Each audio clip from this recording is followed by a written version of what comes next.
Mahaganapataye Namaha. Om Narayanaaya Namaha. Today, stanza 21, Vishnu Sahasranama.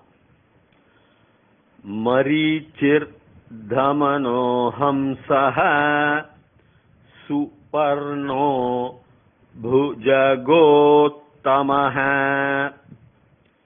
Hiraṇyanābhaḥ Sutapāḥ padmanābhaḥ prajāpati Marīciḥ. Marīciḥ means it is a rays of powerful effulgence. Again Bhishma talks in a different word, Marīciḥ. Now, you find in cosmos different rays of highly effulgent, highly glowing, streaming energies and lights. They are not fire, based on fire, but mainly energies, lights which glows. And he is at Marīciḥ, and he is a Damanaḥ. He is a controller of these Marīciḥs. That means he is present in every ray of light, in all these lights. He is a controller of those lights. He created the light, he created the energy, but he is a controller of those lights. So Marīciḥ Damanaḥ, Damano Bu, because of Bu, Ukarantah, Damano Haṁsaḥ. So Damanaḥ plus Haṁsaḥ, Damano Haṁsaḥ, Rajah plus Jayati, Ramah plus Jayati, Ramo Jayati, like that. So in Visarga Sandhis we get the combination. So Damanaḥ, Haṁsaḥ. Haṁsaḥ is a swan. But why he uses swan? Swan means beautiful. Swan, flamingos, you can say, not particularly, but the Haṁsaḥ is a standard translation is swan or flamingos with white wings and parnaḥ. He says Haṁsaḥ, why he uses, and then he comes to suparṇāḥ. Suparṇō, Bu. Bu, because of U, it becomes suparṇō. It is actually suparṇāḥ, wings. Su means mangalam. Now, Haṁsaḥ, why he uses, see, if you find I found on my examination, on my research, when I was reading the book, Sir James Jean's Physics and Philosophy, it's a lovely book, which all of us should read in our lifetime. A butterfly, a weak butterfly, incapable of even breathing properly and palpitating and sitting on a branch, when it just, with its wings means it's not a wing. Butterfly wings, we say, it's a tiny little powerless wings. It flaps its wings. Hurricane happens sometimes in North Atlantic. Many observations were made by field researchers, he says. He does not know the reason why. Technically and practically, this is a very weakling, which hardly is able to breathe by its own self. But if it flaps its wings, most of the time, sometimes a butterfly flapping its wings a little bit faster, hurricane, probably it senses a hurricane in North Atlantic. These are his words. So I was strange because Suparṇaḥ is, Haṁsaḥ is a white swan. It's a white swan which you can even see in the skies, and they are very intelligent. And they are white. So there must be some technical reason why Bhishma Pitamaha describes Narayana, that is a universe, through because Narayana is a universal form. It's a universe. So the description of a universe through a swan, I found some certain strange correlation between Sir James Jean's analysis in his book Physics and Philosophy. But it may be a wild thinking, but this is what it is. That's why Bhishma says Haṁsaḥ and suparṇāḥ. Parnaḥ means wings. Su means mangalam, purity, divinity. Su is a very powerful word by itself. So Su means it is mangalam. So the divinity, and Sam is a upasargaha. Sankaraha means Samkaraha means all good things done by the kara, by the hand. Oh, so Su is a very powerful, positive word which gives a lot of vibes, positive vibes. Suparṇāḥ. Suparṇāḥ means, I told you, this is the reason. Parnaḥ means wings. So my interpretation. So Suparṇāḥ, divine wings. Bhujagottamaḥ. Gunasandhihi. So Bhujaga plus Uttamaḥ. Bhujagottamaḥ. A plus U becomes O. Omkara. Bhujaga means serpent. Now serpent, why again is using? It's because of the coiling tendency, and is Uttamaḥ means, you know the word. Is infinite in that. Pure infinite in that. Now, why he uses this bhujaga again is, coiling, I told you, our earth is again coiled by magnetic fields, like a serpent coiling a branch of a tree, or a serpent coiling an animal for eating it, or a serpent coiled and lying on the ground. It's always a formation of a serpent is only coiled.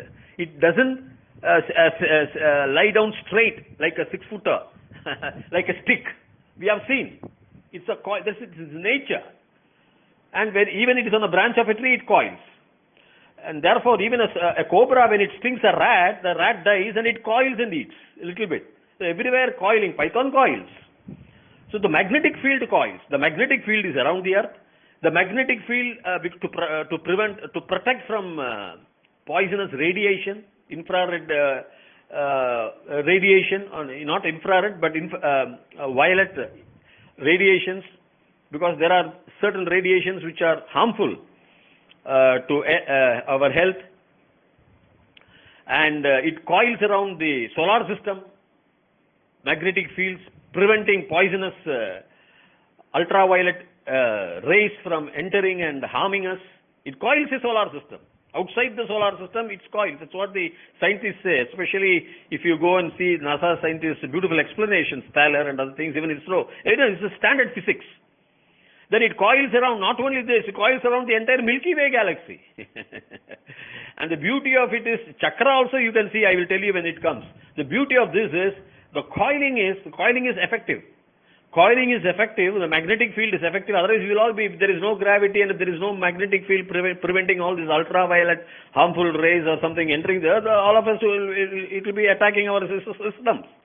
It will be dangerous for our health. We may not, a life may not be there in this universe, or a life may not be there in this world or the solar system or the Milky Way. So that is why he has used the word bhujagōttamaḥ. Next is Hiraṇyanābhaḥ. Hiranya means gold in Sanskrita. Nabha is navel. Now again, when the infinite dot, when there was a big bang, the color of the light was golden, something like a golden yellow. It was a golden. There was no other color in the spectrum. So that means, why they called Hiraṇyanābhaḥ means from the navel. The navel is what they refer to probably must be the infinite dot. From that, when it expanded, when something grows out from the Nabi of the Bhagavan, Padmanābha Swami, means the entire creation, everything took place from the Big Bang. See, Brahmā is supposed to sit on the Nabi, on a lotus flower. So, everything from the infinite dot, the creator Brahmā came. That's a symbolic way of telling us. See the beautiful correlation between modern physics and these words. So, Hiraṇyanābhaḥ, Sutapāḥ. Su means again Mangalam word, I told you, Suparṇaḥ, Su is a Mangalam. Tapāḥ means tapas, lot of punya meditations. We can't really translate in English. Tapāḥ means meditation. All good meditations, good activities through mind. So, by tapāḥ, why Bhishma says, means only by meditation you can establish a contact with cosmic forces. There is no other vehicle for you. By meditation, when you try to suppress your thoughts, what would be left is thoughtlessness stage, and that is the conduit pipe for you, because you merge your mind with the cosmos, the universe. So that is why Bhishma puts this word. He is a Sutapāḥ, he is a meditator. He is a Puritan in meditation. He has done a lot of meditations. Tapāḥ means Ramaha Ramau Ramaha, Tapaha Tapau Tapāḥ, Bahuvachanam in Sanskritam. So, Sutapāḥ and padmanābhaḥ. Again I am telling you, the Padma flower on which Brahma sits comes from the Big Bang, from his navel, which navel is the infinite dot, and means when the bang took place, it opened out, it blossomed out like a lotus flower, everywhere, every direction. And everything was this golden yellow, yellowish and rose, and everything was there at that time. And it was also a pleasing thing. A pleasing thing means why lotus is there is, it never created that harm.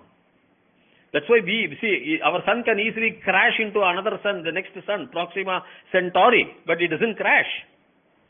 Any meteor can come into our entire earth, our present day earth. Nothing happens.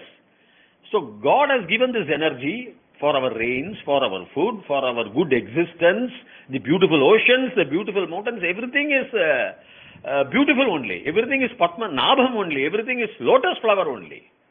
That is why Bhishma has put these words. Padmanābhaḥ prajāpatihi. Prajaha, prajanam patihi. He is the yajamana. He is the owner for all the prajas, all the living beings. He is the person. He is the owner. He is the creator, he says. So these are the words. So let me number them. Marīciḥ will be 189.